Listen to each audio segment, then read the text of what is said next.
ইমান বাঁচাতে হলে তিনটা অপরাধ করবেন না। তিন অপরাধ করলে ইমান বাঁচবে না। এক নাম্বার কুফর, দুই নাম্বার শিরক, তিন নাম্বার নিফাক ইতিকাদি। এই তিন অপরাধের সাথে যারা জড়িত আছেন তারা প্রথমেই বাদ।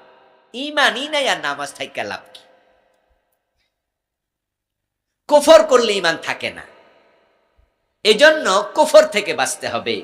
কাদিয়ানি কুফর করেছে। কি করেছে? কুফর। কুফর কি? কুফর হলো পবিত্র কোরআন মাজিদের কোনো একটি হরফকে অস্বীকার করা। কুফর হলো পবিত্র কোরআন মাজিদের কোনো একটি মেসেজকে অস্বীকার করা। কুফর হলো পবিত্র কোরআন মাজিদের কোনো একটি বিধানকে অস্বীকার করা। তিনটা কথা বল। কোন হরফ অস্বীকার করলে আপনি কি? কাফের। কাদিয়ানি অস্বীকার করেছে চারটি হরফ, একটি মেসেজ। শয়তান অস্বীকার করেছে একটি বিধান। কাফের হওয়ার জন্য, কুফরি করার জন্য পুরা কোরআন অস্বীকার করা দরকার নাই। বিষ খাইয়া মরার জন্য কি 1 মণ বিষ খাওয়া লাগে? আধা মণ? 5 কেজি? না, এত খাওয়া লাগে না। আপনি সামান্য খাইলেই মরে যাবেন। পুরা কোরআন যে মানে না সে কাফের। যে এক অক্ষর মানে না সেও কি? কোরআনের কোন আইন মানে না সে কাফের। যে একটা আইন মানে না সেও কাফের।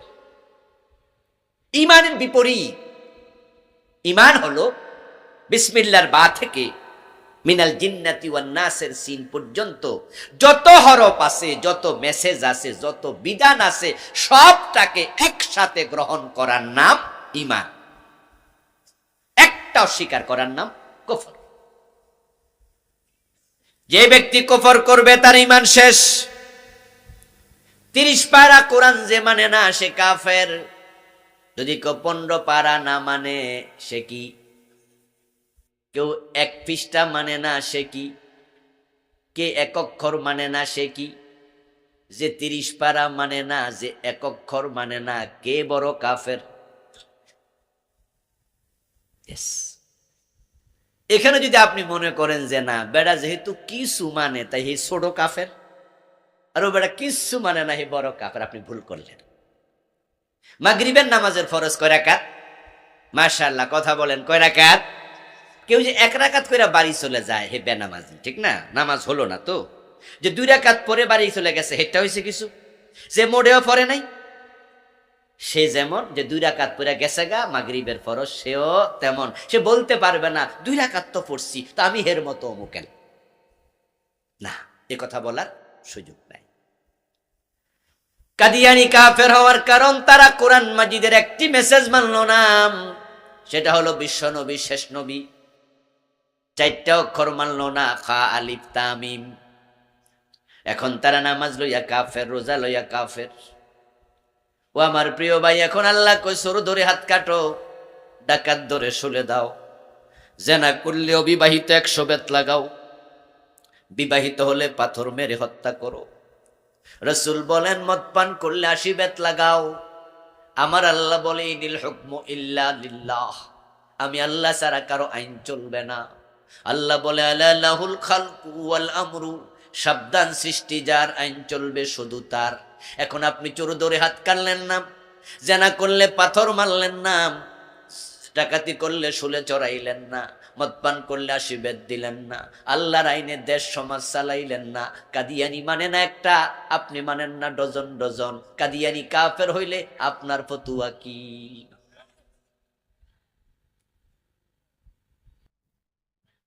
কাদিয়ানিকে কাফের বলে আপনি মজা নিয়েন না, এটা মজা নেয়ার বিষয় না। যে মাসালা সে কাফের, একই কাজ যদি আপনি করেন ওই মাসালা। এই যে 52টা বছর বাংলাদেশের বয়স, 71 থেকে 2023, 52 বছর। এই 52 বছরে কয়জন চোরের হাত কাটছেন? চোর কি বাংলাদেশে নাই? আবার রাসূলুল্লাহ সাল্লাল্লাহু আলাইহি সাল্লাম তো বলেছেন, আমার মেয়ে ফাতেমা চুরি করলে আমি ফাতেমার হাতটাও কেটে দেব। এবং সাহাবায়ে কেরামের মাঝে সাহাবীর মতো মানুষ কিন্তু চুরি করছে, রাসূল হাত কাইটা দিছে, এমন ঘটনা হতো আছে। তো রাসূল তো সাহাবীরও ছাড়ে নাই, নিজের মেয়ে চুরি করলে নিজের মেয়ের হাত কাটবে, রাসূল বলছে আমি ফাতেমারও ছাড় দিব না। এখন আপনারা 52 বছরের বাংলাদেশে যত আইনমন্ত্রী, যত প্রেসিডেন্ট, যত প্রধানমন্ত্রী গুজরাইছেন, দেশ চালাইছেন, এই মামলার আসামি সবাই আখেরাতে হওয়া লাগবে। আল্লাহ তার আদালতে আপনাকে ছাড়বে না। যে তোমরা কাদিয়ানি মানে নাই, কাদিয়ানি রে কাফের কইছো, তুমি যে মানো নাই। ও বন্ধু, হযরত ওমর ফারুক রাদিয়াল্লাহু তাআলা আনহু নিজের ছেলে আবু শামা মদ পান করেছে, তাই বলে কি ছাইরা দিছে নাকি? কবি নজরুল বলেছেন, মদ্যপানের অপরাধে প্রিয় পুত্রকে নিজ করে মেরেছ দোররা, মরেছে পুত্র তোমারই চোখের পরে। হযরত ওমর নিজের ছেলে আবু শামাকে ছাড় দিল না, 80 বেত লাগালো। এখন বাংলাদেশে মাদকের অভাব নাই, 52 বছরে 80 বেত লাগাইছে, এমন আদালত একটাও নাই। অথচ সব আদালতের বিচারক তো মুসলমান, দেশ চালায় মুসলমান। রাসূলের আইন মানলা না, বাদ দিলা, নিজেরা তো মানো না। আমরা যারা আল্লাহর আইনের কথা বলি, আমাদের রাজাকার বলে গালি দেয়, সহ্য করে না। চান্স পাইলে মামলা দিয়া 14 শিখের ভিতরে ঢুকাইয়া দেয়। এই যে মাওলানা আমির হামজা, আজকে 3টা বছর চলে গেল জেলখানায়। আজকে ছবি দেখলাম, আমাকে একজন ভাই কিছুক্ষণ আগে দেখাইলো, তার ছোট ছোট বাচ্চা 2টা মেয়ে জেলখানার গাড়িতে, বাচ্চা বাপেরে দেখতেছে, সামনাসামনি দেখা করতে দেয় নাই। ওই যে গাড়িগুলো আছে প্রিজন ভ্যান, ওগুলো চিকন চিকন শলাকা, এর মাঝে তোলা দিয়া বাচ্চারে বাপ দেখাচ্ছে। কি অপরাধ করছে? কি অপরাধ করছে সে? সে তো কোরআনের একজন মুফাসসির, ঠিক কিনা? আপনাদের এলাকায় তো আসে নাই?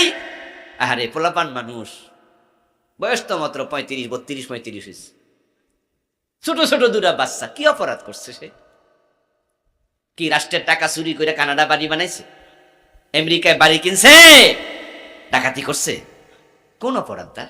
এ তো রাজনীতিও করে না। আমার খুব কাছের লোক, আমি দেখি সে রাজনীতিও বোঝে না, সহজ সরল একটা মানুষ। অপরাধ তো একটাই, কোরআনের আইনের কথা বলে, কোরআনের কথা বলে। আলেমরা কোরআনের কথা বলবে, তোমরা তো কোরআন মানুই না, আলেমদের বলুক এটা সহ্য করো না, তো আল্লাহর জান্নাতের আশা তুমি কেমনে করো? ও ভাইয়ের, আমরা মানুষ, দুনিয়ার লোভ আমাদেরকে ধরবে, শয়তান আমাদেরকে ধরবে, কিন্তু ভুলের পরে, অন্যায়ের পরেও যদি তাওবা করেন, তাওবা কবুলের দরজা এখনো খোলা আছে না নাই? তো আলেমরা না বললে আপনি যে অন্যায় করছেন এই বুঝটাও তো আসবে না। যে অন্যায় বুঝে না তার তাওবা করার সম্ভাবনাও থাকে না। কমপক্ষে আপনাদের অন্যায়গুলো ধরাইয়া দেওয়ার জন্য আলেমদেরকে কথা বলতে দিতে হবে, ঠিক কিনা? আপনি একটু বোঝেন না, একটু চিন্তা করেন বাড়িতে বৈশা বৈশা, যে ঠিকই তো আল্লাহ চোর ধরে হাত কাটতে কইলো, তো আমরা তো 52 বছর দেশ চালাচ্ছি, তো আমরা এই আইনটা ঢুকাই না কেন? সংসদে এই আইন পাশ করার সুযোগ আছে না? এমপিরা একবার হ্যাঁ বলবে, আইন হয়ে যাবে। আচ্ছা, এই যে বাড়িতে গরু চুরি করে, ছাগল চুরি করে, মানুষের বাড়িতে এটা এটা চুরি করে, কত চুরি বাংলাদেশে হয়। চুরির পক্ষে আপনারা কেউ আছেন? তো সবাই তো চুরির বিপক্ষে, তো হাত কাটার পক্ষে নাই কেন? ইংরেজরা কবে আইন বানাই দিয়ে গেছে, চোর ধরে জেলে দাও। আচ্ছা, ইংরেজদের আইন কি মানতে আমরা বাধ্য? আমরা কি চেঞ্জ করতে পারি না? ইংরেজরা আইন বানাইছে, চোর ধরে জেলে দাও, ওগুলো তো বাটফার। কারণ যারা আইন বানায়, তার আইন বানানোর সময় বোঝে যে এমন আইন বানাবো যেন আমি ধরা না খাই। এজন্য মানুষের বানানো আইন আর মাকড়সার জাল একরকম। মাকড়সা যখন জাল বানায়, খুব শক্তিশালী জাল না, দুর্বল, ওটাতে ধরা খায় কে? মশা, মাছি। যে মাকড়সার জালে টিকটিকি ধরা খায়। টিকটিকি চিনেন তো নাকি? মাকড়সার জাল মারা, টিকটিকি দৌড় মারলে জাল খুঁজে পাওয়া যায়। আপনি যে চোর ধরে জেলে দিলেন, আপনার বানানো আইন তো চোরকে জেলে ধরে রাখতে পারবে না। যারা শক্তিশালী চোর 1000 কোটি টাকা, 100 কোটি টাকা চুরি করে, তারা আদালতের হাকিমকে টাকা দিয়ে কিনে ফেলবে। নিম্ন আদালত জেল দিবে 5 বছর, উচ্চ আদালত ওখানে 2 কোটি টাকা দেবে। বেকসুর খালাস দিয়ে দেবে। আর খালাস যদি দেয়ার রাস্তা না পায় কমপক্ষে জামিন দিয়ে দেবে। দেশের আইনের এমন সিস্টেম, যদি আপনার নিম্ন আদালত আপনাকে ফাঁসি পর্যন্ত দেয়, উচ্চ আদালত যদি বলে যে না তারা আমি জামিন দিলাম, নিম্ন আদালতকে যায় কিছু করতে পারে? যে ম্যাজিস্ট্রেট যায় কব হাইকোর্টের জজ সাহেব আমি ফাঁসি দিছি, আপনি ছেড়ে দিলেন কেন? এ অধিকার আছে? বরং উল্টা ম্যাজিস্ট্রেটের পর আবার জেল দিয়ে দিব। এমন সিস্টেমে আদালতে আইন বানায় যারা আইনজ্ঞ, তারা এমন সিস্টেমে বানাইছে এখানে মাকড়সার জাল। গরিব ছাগল চোর, গরিব রিক্সা চোর, গরিব মুরগি চোর, ও বেটা ঠিকই জেলে 5 বছর 7 বছর খাটবে। আর যারা 100 কোটি টাকার মালিক, কোটি বড় চোর, কোটিওয়ালা চোর, ওরা ঠিকই বের হয়ে যাবে। এজন্য আমার আল্লাহর আইন বড় সুন্দর। চুরি প্রমাণ হলে হাত কেটে দাও, নেতা হলে নেতার ছেলেকেও ছাড়া যাবে না। আল্লাহর আইনে সবাই সমান। এখন আল্লাহর আইন আপনি মানলেন না, কাদিয়ানি মানলো না একটা, তারা কাফের। ইবলিস শয়তানকে আল্লাহ বলছে আদম রে সিজদা করো, কেন করলা না?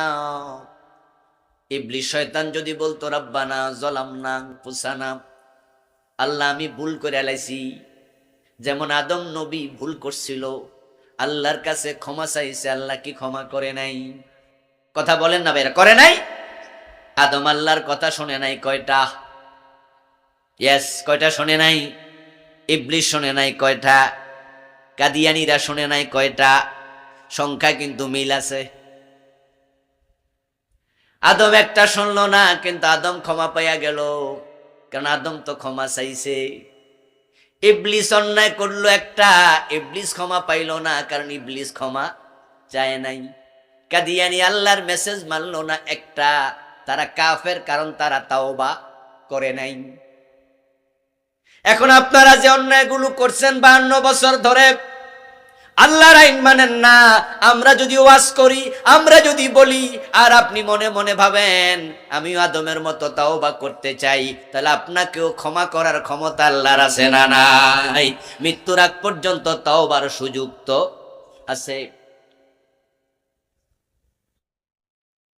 ইবলিস শয়তান ক্ষমা চাইল না, ক্ষমা চাইলে আল্লাহ ক্ষমা করে দিতেন, কিন্তু ক্ষমা না চাওয়ার কারণে কুফরি হলো, আল্লাহর একটা আইন মানলো না, কাফের হয়ে গেল। এখন আমরা ডজন ডজন আইন মানি না, আমরা মুমিন দাবি করে বসে আছি। এই জন্য ঈমান নিয়ে মরতে চাইলে কুফরি করা যাবে না। কোরআনে যা আছে সব মানতেই হবে। এখন মানতে গেলে কিছু কিছু বিধান আছে, মানতে গেলে আপনার পীর নারাজ হবে। যেমন পীর বলল যে বাবারা আমারে সেজদা দাও, শরীয়তের মৌলবীরা বোঝে না, আবুল কালাম আজাদরা বলে যে পীরের সেজদা দিলে ঈমান চলে যায়, শিরিক হয়। এগুলো ঠিক না, এগুলো মারেফতে জায়েজ আছে। ও তো শরীয়তের মৌলবী, বোঝে না। আসো সেজদা দাও। আপনি যদি বলেন যে যেখানে শরীয়ত ছাড়া মারেফত হয়, ওই মারেফত আমি মানি না, কারণ দুধ ছাড়া কখনো ঘি হয় না। শরীয়ত হলো ঘি, দুধ, ওটা নিংড়াইলে ঘি বের হবে, সর বের হবে। তা আপনি শরীয়তে যেটা জায়েজ নাই, মারেফতে কোত্থেকে জায়েজ? আমি শুনবো না। আপনার পীর কি একটু মনে কষ্ট পাবে না? পাবে। আল্লাহর কথা মানতে গেলে মাঝে মাঝে ভণ্ড পীর মনে কষ্ট পাবে, হক্কানি পীর পাবে না। আল্লাহর কথা মানতে গেলে দলের নেতা মনে কষ্ট পাবে, কুরআনওয়ালা দলেরা মনে কষ্ট পাবে না। কিছু কিছু জায়গায় আল্লাহ এবং রাসূলের কথা মানতে গেলে মা বাবাও মনে কষ্ট পায়, হক কথা বললে মাও কষ্ট পায়, বাবাও কষ্ট পায়। কারণ কুলিল হাক্কা ওয়ালাউ কুনতা ফারদা, হক কথা বলো তুমি একাও যদি হও। আল হাক্কু মুররুন ওয়ালাউ কানা দুররা, হক তিতাই হয় যদি সেটা আদামিও হয় মুক্তার মতো। হক কথা বলতে সমাজ নারাজ হয়, হক কথা বলতে নেতা নারাজ হয়, হক বললে অনেকে নারাজ হবে। কিন্তু আল্লাহ যদি নারাজ হয়, আল্লাহকে নারাজ করলে উপায় নাই। তামাম দুনিয়া নারাজ হোক, হকের উপরে থাকতেই হবে, কিচ্ছু আসে যায় না।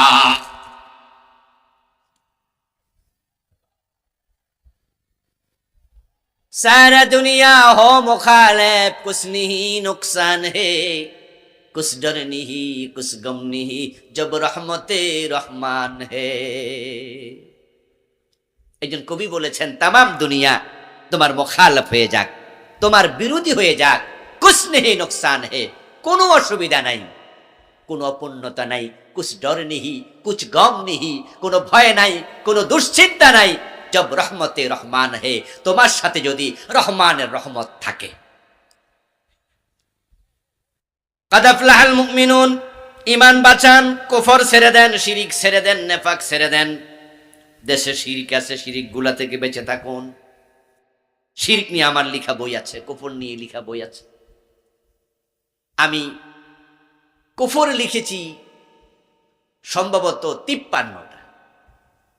আপনারা তো 1-2টা শোনালাম, কাদিয়ানির একটা কুফর শোনালাম, শয়তানের একটা কুফর শোনালাম, আরো অনেক শিরক লিখেছি বর্তমানে বাংলাদেশে চলমান 29টা। মাত্র পীর সাহেবের পায়ে সেজদা দেয় একটা শোনালাম। আরো কত শিরিক। ঈমান বাঁচাতে হলে নিফাক থেকে দূরে থাকবেন, কলবে যেন মুনাফিকি ঢুকতে না পারে। মুনাফিকির আলামত লিখেছি 28টা, আলাদা বই আছে, পাবেন ইনশাআল্লাহ স্টেজে দোয়ার পরে। সালাতের কথা বলে ফেলেছি, ওয়াল্লাযীনা হুম আনিল লাগবি মুরিদুন। সফল জান্নাতি যদি হতে চান, সফল ব্যক্তি হতে চান, জান্নাতি হতে চান, আল্লাহ বলে যারা জান্নাতি হবে তারা অপ্রয়োজনীয় কথা, অপ্রয়োজনীয় কাজ থেকে বিরত থাকবে। কারণ কথা যত বেশি, ভুল তত বেশি।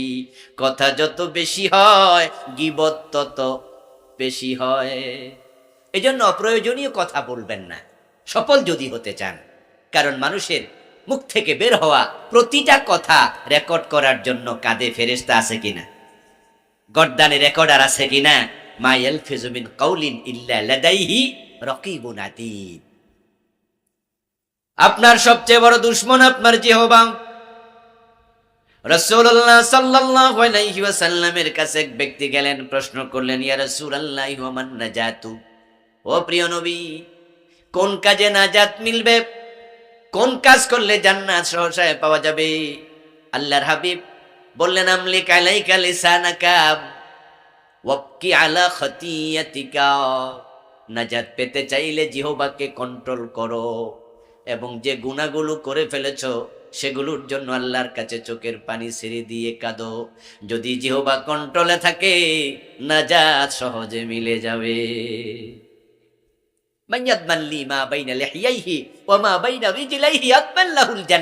অন্য হাদিসে প্রিয় নবী বলছেন যে তার 2 ঠোঁটের 2 চোয়ালের মাঝখানের জায়গা এবং 2 রানের মধ্যবর্তী লজ্জাস্থান আমি নবীর কাছে জিম্মাদারি দিল, আমার অধিকারে দিল, আমি তার জান্নাতের জিম্মাদার হয়ে গেলাম।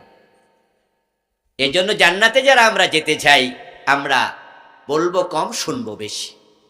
যা বলবো বুঝে শুনে বলবো। বুঝে শুনে কথা বললে মিথ্যা হবে না, বুঝে শুনে কথা বললে গীবত হবে না। কারণ যদি মিথ্যা হয়, রহমতের ফেরেশতা 1 মাইল দূরে চলে যায়। ওই অবস্থা মৃত্যুবরণ করলে গজবের ফেরেশতা জান কবজ করে। আর গীবত করলে আল গীবাতু আশাদ্দু মিনাজ জিনা, এটা জেনার চেয়ে জঘন্য হয়ে যায়। এজন্য আসুন আমরা এই গুণটি অর্জন করি, যে কথাগুলো বললাম। আল্লাহ তাআলা আমাদের সকলকে আমল করার তৌফিক দান করুন, আমিন।